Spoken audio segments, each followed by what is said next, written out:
主人欲望最易燃，犯罪赎罪灭罪，丑恶是原罪。遐想狂想假想妄想难抵挡梦想，思念一念之念，既不愧信念。漩涡中现有种力量，昔日繁华变荒诞，烈火里的黑暗用这门击剑。烈火烫烧不尽谎言，难救除非许下真相降临。看尽世界所有我所有罪，熄灭或者剩下黑灰。不必记得，不必记得我们坚毅的脸，傲慢而志在天地间。我们从未失手，守护你的伤口，用力驱散邪恶迷雾。我与凶险交手，没有任何借口，用力追赶烟火迷雾。Ignite your fire, fire, fire. Ignite your fire, fire, fire.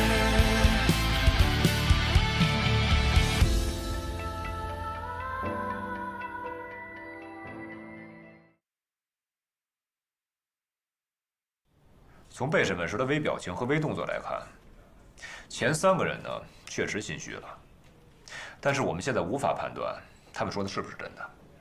至于这个高尔瑞，我不得不说，他说的的确是最真的。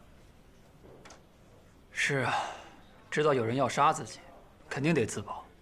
现在有2种可能性：第一，是这3个人里面有1个人想杀死高亚瑞，他替换了全部道具，却阴差阳错地杀死了于凡；第二，是这3个人想合谋杀死高亚瑞，他们一起换了道具，却杀了于凡。如果是第一种可能的话，暴露的风险太高了。其他2个不知情的，等等，我们为什么直接排除于凡了？因为于凡死了呀。好，难道你觉得他知道这个计划还往里跳啊？这个情况确实不大可能，但我记得案发当时的情况非常的诡异。案发监控你有吗？有，我调出来给你看看。好。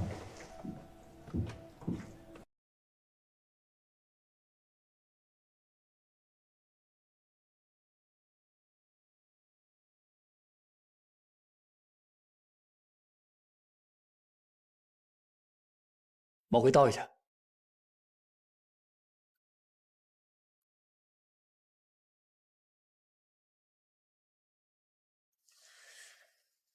他踩的是那个唐平。唐平，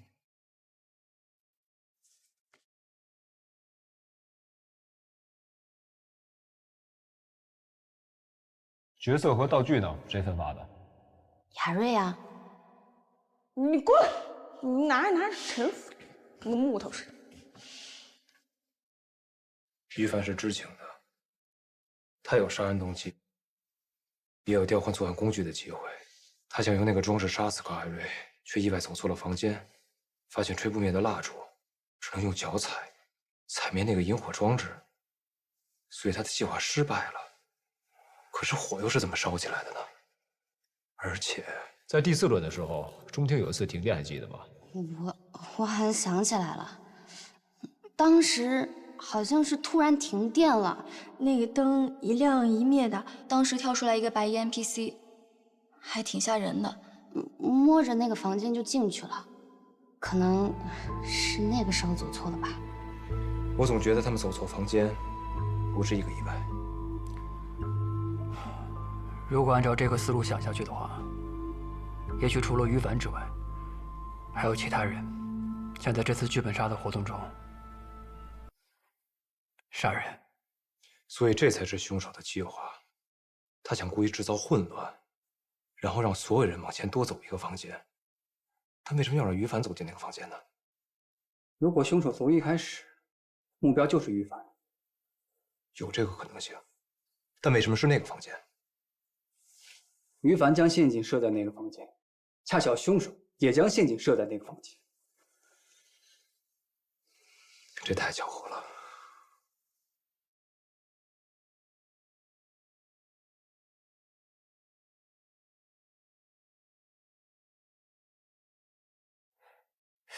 哎，你觉得有没有一种可能性是高雅瑞也知道这个计划，在那个房间里面反杀了于凡啊？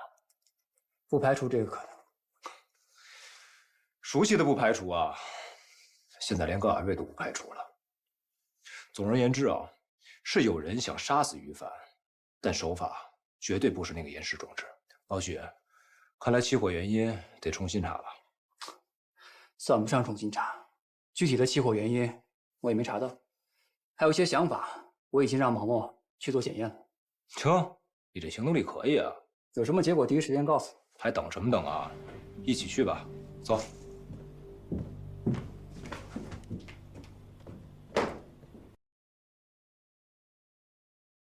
在碑室里，岩石起火装置被死者踩坏了，所以排除这个是起火点。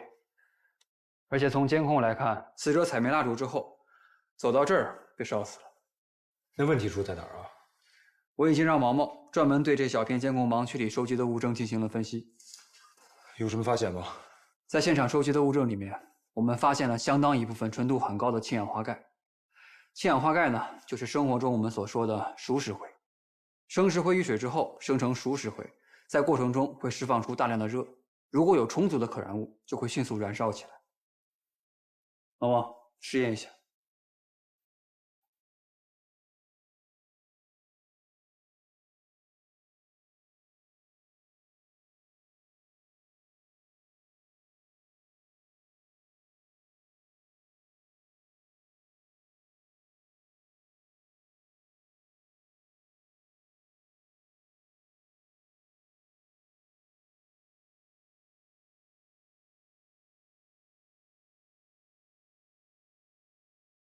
你的意思是说，生石灰遇水产生热，才是真正的杀人手法？准确的说，是生石灰混合物。经过我们的实验推断，掺了镁粉的生石灰才是真正的起火点。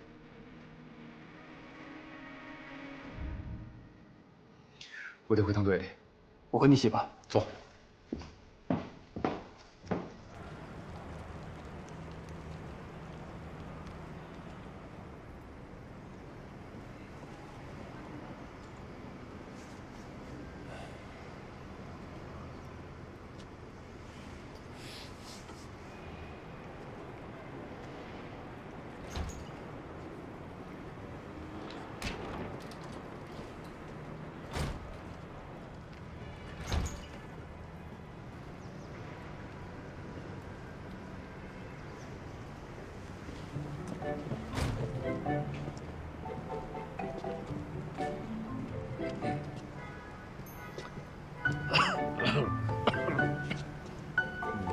沈叔，来，小李，来看沈队，啊，来做饭了。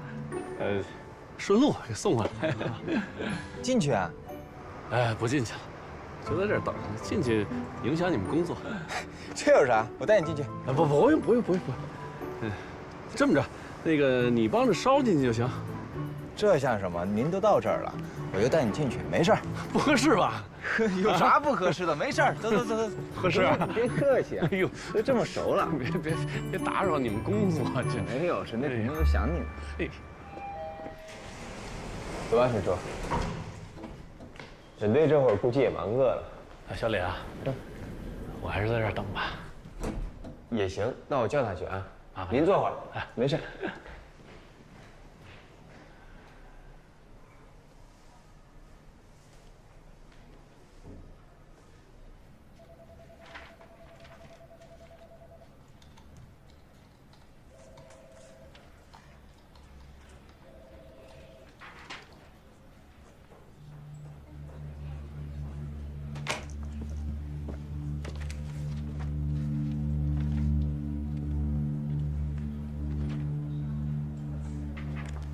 从剧本杀的剧本来看，生石灰并不是里面所提到的道具，店老板也没有往房间里面放过生石灰，所以多半是凶手带进去的。从作案手法上来看，完全可以排除高雅瑞的嫌疑，因为在整个过程当中，他没有进入过碑室。陈队，沈叔来了。我爸来了，啊，门口等你呢。你等我一下啊。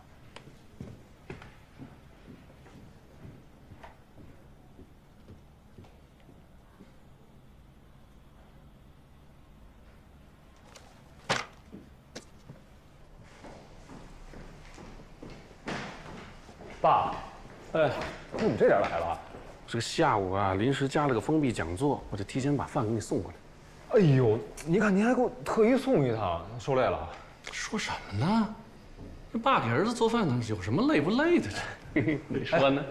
沈叔来了。哟，小许在啊！哎，你不消防的吗？怎么在这儿啊？最近这不联合办案吗？啊，哎呦，辛苦了。哎，小许，你是本地人啊？是啊，从小在这儿上学。对呀。你小学？哎，爸，又跟调查户口似的。哎，瞧我这当老师当习惯了，这老爱刨根问底了。人家早就毕业了。是。那什么，你下午不是还有讲座吗？你快回去休息吧。我送小爸啊。走了，小许。慢走，沈叔。哎，你去几天啊？就去3天，但得住的酒店，出不来。你放心，这几天饭我都给你做好了啊，放冰箱里的，你就按那盒吃就行。啊，按时吃。哎，你多带点衣服啊。哎，我带了。你每天晚上我给你打电话。哎，就按时打啊。哎，好了，小许。哎，拜拜吧，拜。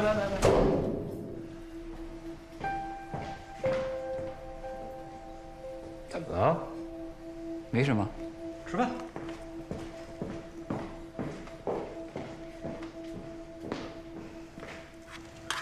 今天你可算是有口福了啊！不是谁都能吃到我爸的手艺的。来，快尝尝。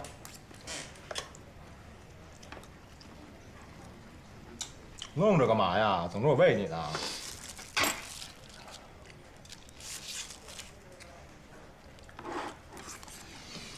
刚才说哪儿啊？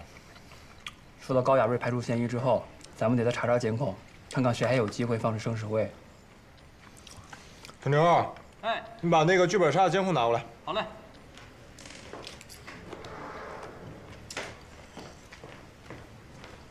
申队，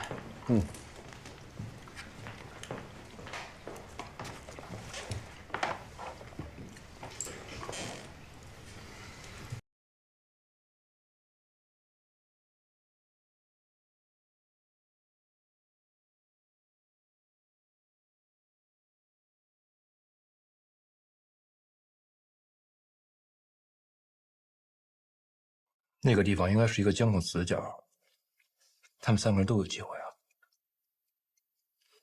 赶紧吃，吃完再去办。说说你、程思思、金岩，你们3个人跟于帆的关系。警察叔叔，怎么就问我们3个呀？问你什么就答什么啊？怎么了？这问题这么难回答啊？没有，我就是在回想而已。我跟于凡吧，关系不算太好，也不算太差。这么说吧，虽然我们是室友，但其实我们没什么交集。跟他关系最好的是金岩，在高亚瑞把于凡拉到他身边去之前，就属他们俩关系最好，他俩有的是话说。详细说说。反正于凡受欺负的时候，金岩老护着他。他们之间有什么矛盾吗？大概有吧，不过我真跟他们不太熟，不了解。那程思思呢？她跟于帆的关系怎么样？他俩关系可就不太好。陈思思因为挂科太多要延毕这事儿，你们都知道吧？我刚才又看他往教学楼那儿跑了，鬼鬼祟祟的。咱们这个宿舍吧，就他爱玩这些小聪明。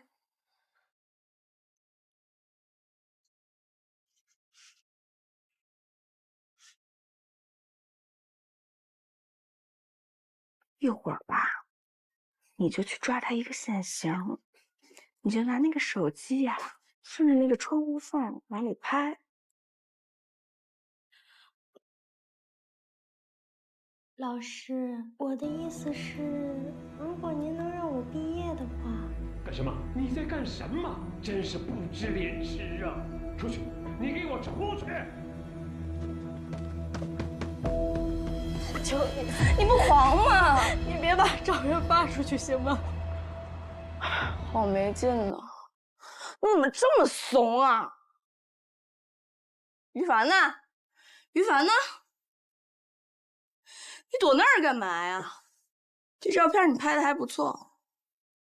走吧，姐姐带你吃饭去。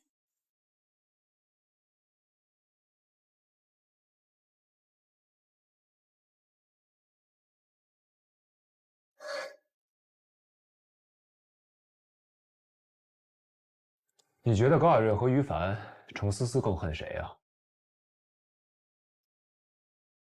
都挺恨的吧？为什么呀？始作俑者不是高雅瑞吗？高雅瑞就是单纯的坏，恨他是应该的。但像于凡那么普通懦弱的一个人，连他都骑到陈思思头上了，他能不恨于凡吗？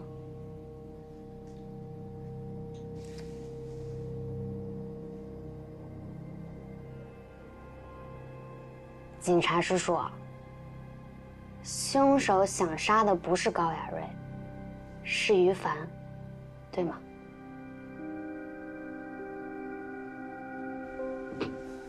你怎么看？程思思有杀人动机，但我想不明白他为什么诱过高雅瑞去杀于凡。我觉得方妮有所隐瞒。下一个，问程思思。申队，申队，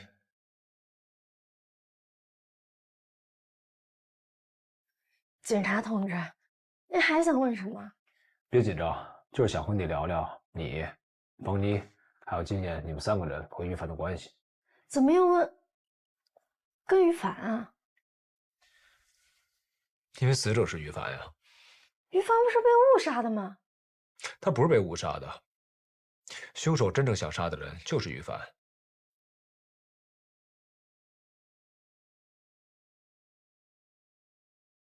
怎么不说话了？没有，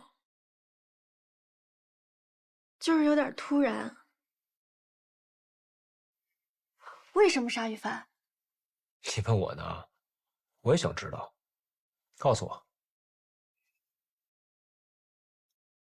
我跟于凡没什么交集，全宿舍跟他走得近的就2个人，最开始是金妍，后来就变成高雅瑞了。说说金妍和于凡的关系。在高雅瑞来宿舍之前，他俩就是连体婴儿，明明不是一个专业的，还要一起去上课。那方妮呢？她跟于凡怎么样？他跟于凡有仇。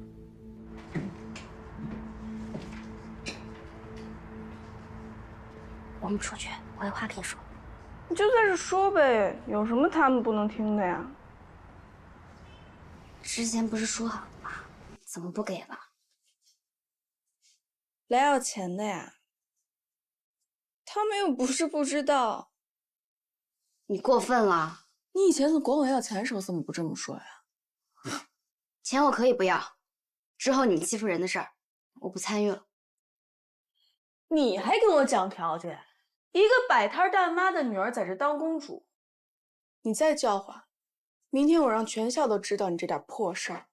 他不在学校门口了，你根本没有证据。你这么自信的呀？于凡，快，证据，要证据。上个月我去买煎饼，跟阿姨聊了天，她给我看她的项链里装的是跟你的照片。于凡，你现在真的是越来越胖了。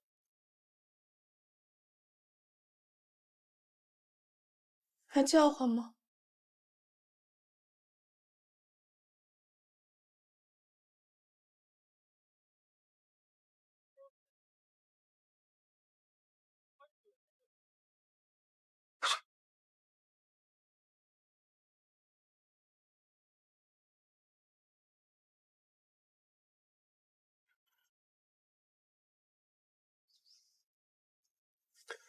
那你呢？你和于凡呢？就那样呗。可是有人说你和于凡有不小的过节，你怎么不告诉我呀？是方妮说的是吧？他这就是贼喊捉贼。是，我是不喜欢于凡，但我不至于要杀了他。所以你觉得风妮是凶手啊？如果不是于凡，方妮的身世就不会被高雅瑞知道，高雅瑞更不可能威胁他。对方妮而言，更坏的人是于凡，所以他更想杀于凡。你有什么想法？方妮分析程思思的话，也一样适合用在他自己身上。他同样受不了像于凡那样懦弱的人帮着高雅瑞欺负自己。相比较之下，程思思脑筋比较直，她想起什么就直接问出来了。但方妮就没有，她更快地反应出来，凶手真正想杀的人应该是于凡。但她事先没有提这个事儿，而是直接遮掩了她跟于凡的过节。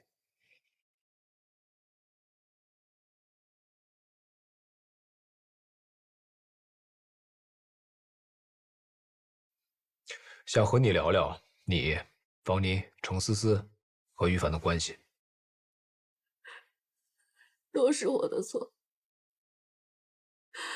都是我的错。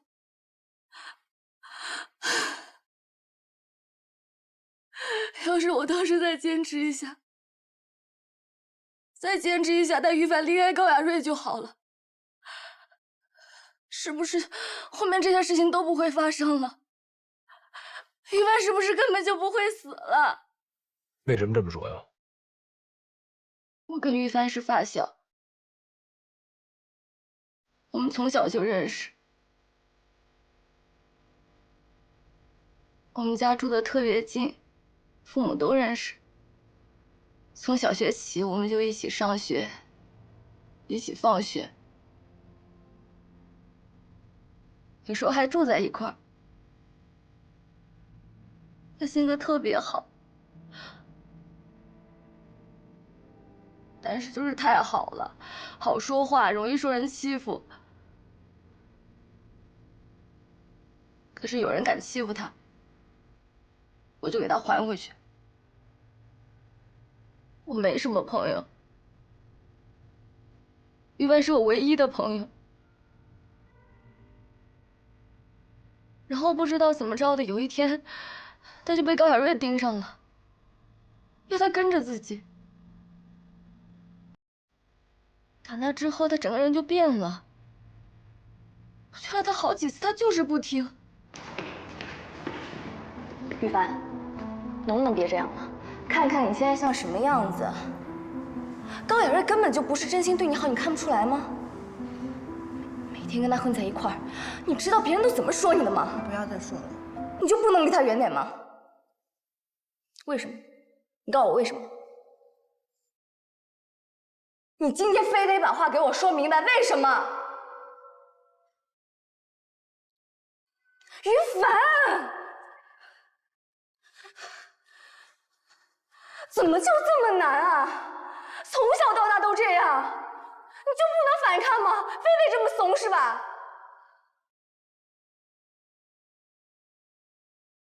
好，你要一直这样的话，我们就不是朋友了。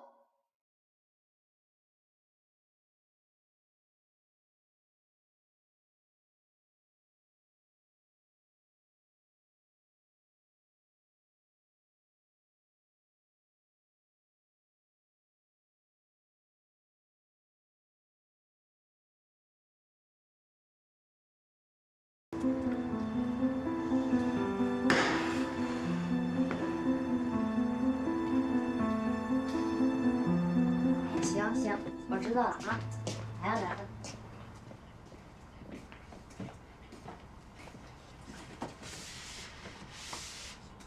我看手机看的脖子疼，你给我按。你吃没吃饭？有没有劲儿啊？要不你吃啊？你去给我接盆水去，我要泡脚。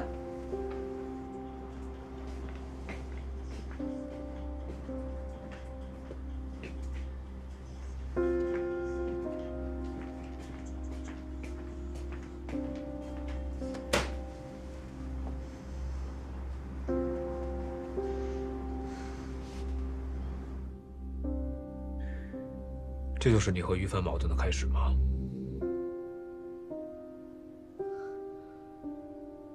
我是生气，但我们没有发生矛盾，只是有些疏远了。那你觉得方妮、程思思和于凡的关系怎么样？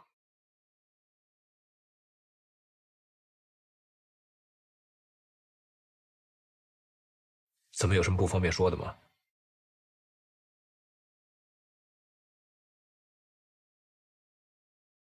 于凡本质不坏，真的，很多事情都是高雅瑞逼他做的，然后可能就得罪方妮跟程思思了，但应该也不是什么大问题。我们现在已经明确了，凶手真正想杀的人是于凡。不是说杀高雅瑞吗？怎么又变成杀于凡了？是不是搞错了？是，于凡他是做过错事，但罪不至死啊！要说该死，那也是另有其人。金妍的话你怎么看？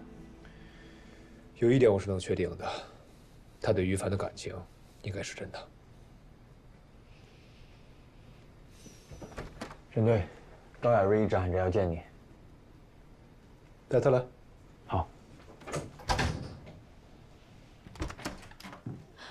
哎，警察叔叔你可来了！他们3个人往我身上泼脏水，我也要控诉的。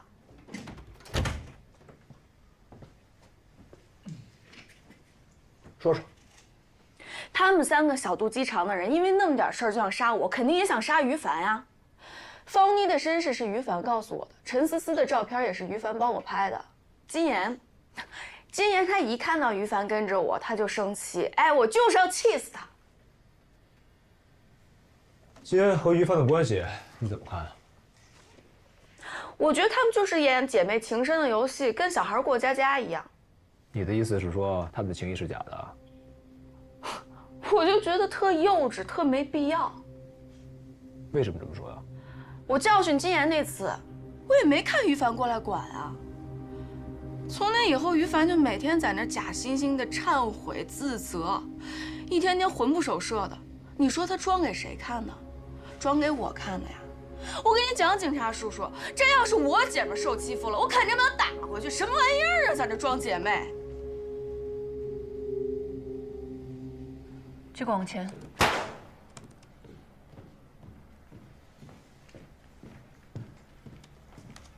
又看监控啊，有新发现吗？哦，小师姐有个猜想。来，你看一下这儿，死者全身着火，还在安然的笑。这么诡异。正常火升起来的时候，烟雾很刺激，人都会闭上眼睛。他不但没有闭眼睛，他还把眼睛睁得大大的。我怀疑，他当时眼前出现的不是火。应该查一下死者生前那段时间的状态。死者的精神状态确实有问题。刚才讯问高雅瑞的时候，他就提到过，于凡整天跟丢了魂似的。之前在学校走访，也有人说他精神恍惚。总感觉他最近比之前还要死气沉沉了。怎么说呢？那段时间也不知道他是没睡好还是有心事，有时候都下课了，他还坐在座位上发呆，眼睛直愣愣的盯着空气，快瘆人的。有一次我提醒了他，但是他好像跟没听见一样，我又重复了好几遍，他才恍恍惚惚的站起来往外走，直接把电脑都给落桌上了，还是我追出去把电脑给他的。他也没跟我说声谢谢，太乖了这人。我想，他会不会在案发的时候受到了心理诱导？心理诱导这么悬吗？不过这倒解释了为什么死者在死前这么诡异了。就算能受人心理诱导，那会是怎么做的呢？死者死前有一个瞬间，做了一个非常快的动作。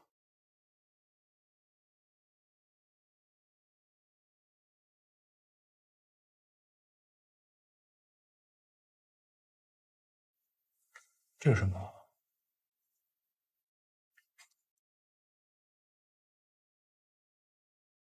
好像是通话机。原来死者死前跟人通话过。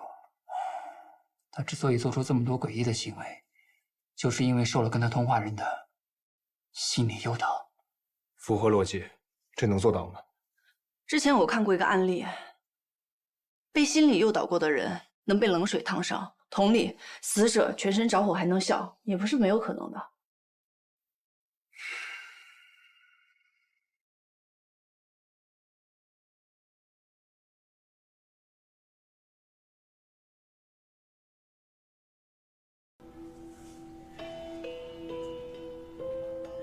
死者这个时候的精神状态也倒是符合，的确有被趁虚而入的可能。那这个人物会是谁呢？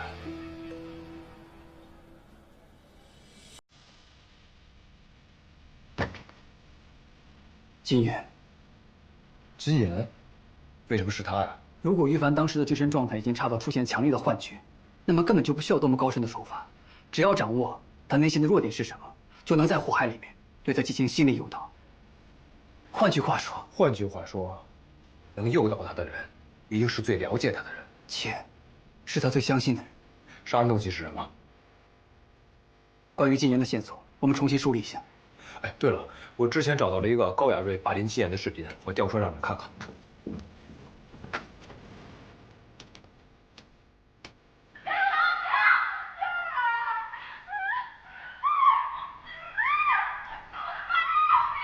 爸爸，抱一下。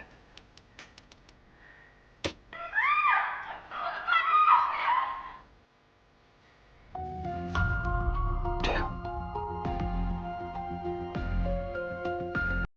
这双鞋，这是死者当天穿的鞋。如果金岩知道于凡见死不救，那他就有恨于凡的理由了。所以我们现在想一想，怎么攻克金岩的心理防线。我有个办法。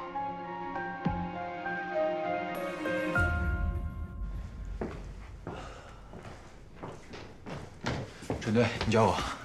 你把高雅瑞、方妮、程思思、金岩都叫过来，前3个随便问点什么都行。轮到金岩的时候，你再来叫我。随便问。去。是。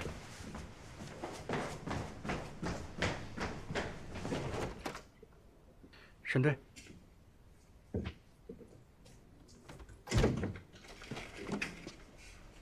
是这样啊，我们还有几个问题需要再问你一下，你回答是与否就行。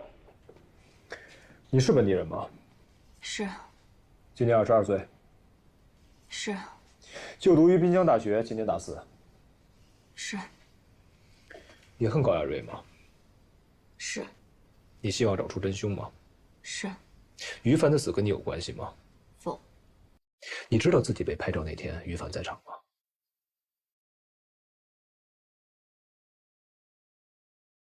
回答我。他在场。真的吗？于凡真的在场吗？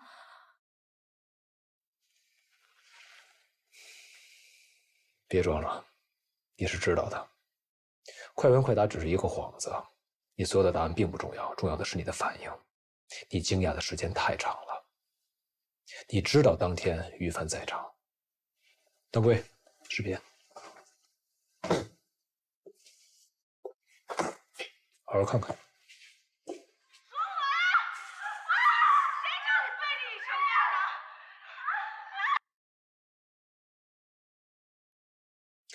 这个视频拍到了于凡的血，这个建模证明你是能看到于凡的血的。还有什么想说的吗？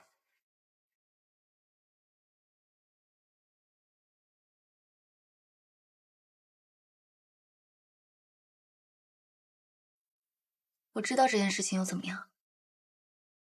你就是因为这件事儿才杀死于凡的吧？你凭什么这么说？因为你觉得他背叛了你，因为你觉得他跟高雅瑞是一伙的，他们在一起霸凌你。我说对了吗？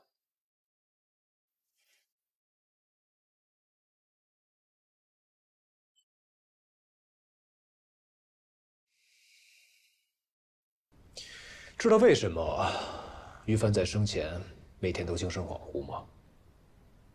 知道为什么你能这么轻易的对于凡进行心理诱导吗？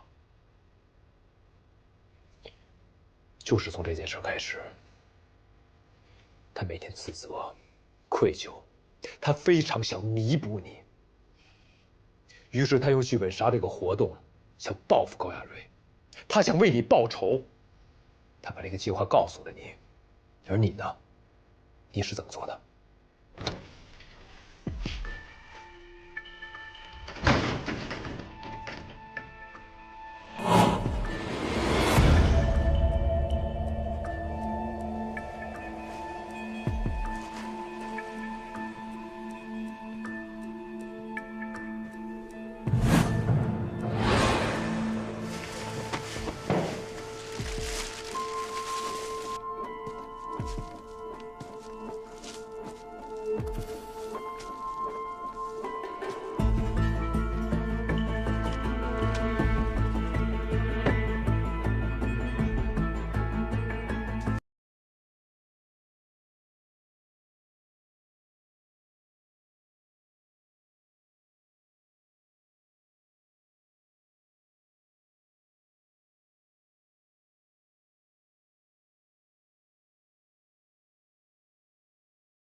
然后你引导他将水泼向了那堆生石灰混合物，混合物遇到水以后产生反应，引燃了整个密室。于凡就是这样被烧死的。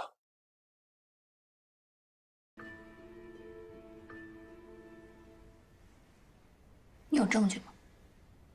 只要做过，就会留下痕迹。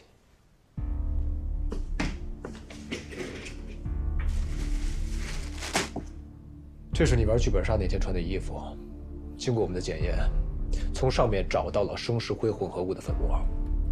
你还有什么想说的吗？还有，你的购买记录不用我们再查了吧？金言，你说于凡是你唯一的朋友，你们都嘲笑他性格懦弱，可他敢为了你去反抗高亚瑞。而你呢？你是怎么做的？我觉得你才是那个性格最懦弱的人。你利用他的愧疚，利用他的自责，利用他对你的信任，你杀害了你身边最好的朋友。你这么做，你对得起他吗？不是这样的，明明就是他对不起我。他怎么对不起你了？他背叛了我，他背叛了我，就是他背叛了我。让你在反抗。在夺护我！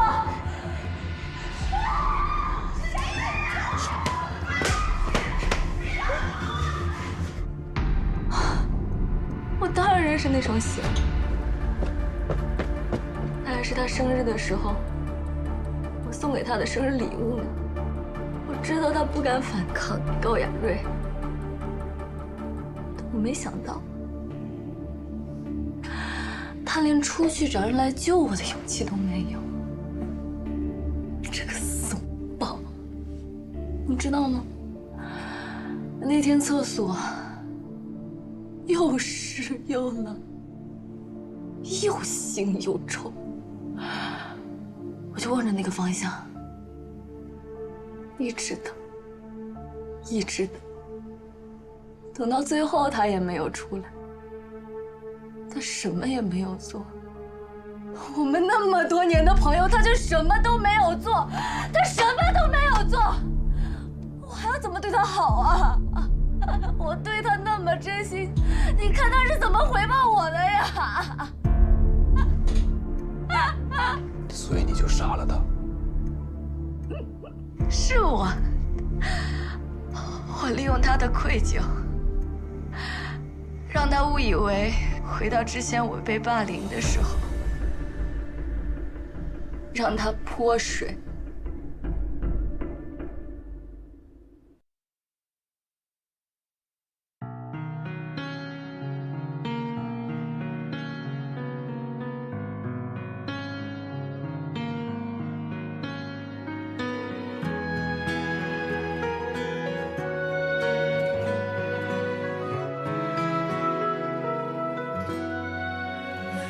你的路上经历了无数日落，哪怕多遥远，我也不计较后果。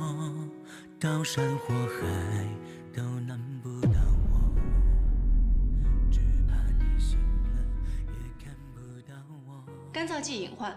常见的食品干燥剂主要成分为氧化钙，如果误食，容易引起食道灼伤或者胃溃疡，应尽快就医。氧化钙属于碱性物质，遇水后剧烈反应，会释放大量热并产生气泡，造成干燥剂包膨胀，同时也会产生一定的压力。当压力达到一定的程度，可能会引发爆炸。当再见你时，你一定很快乐。人不应该因为痛苦而执着，如果记忆令人太难过，痛苦无处诉说，就当我只是路过。山路险阻也不敢忘记承诺，命运弯曲关关都能爱过，纠缠如烧不完的漫山野火，都怪春风吹过生寂寞。石头就不该打破，水面平和，沿路美景变成对与错。悔恨像粉心似火，血流成河，忘记爱过恨过全部都记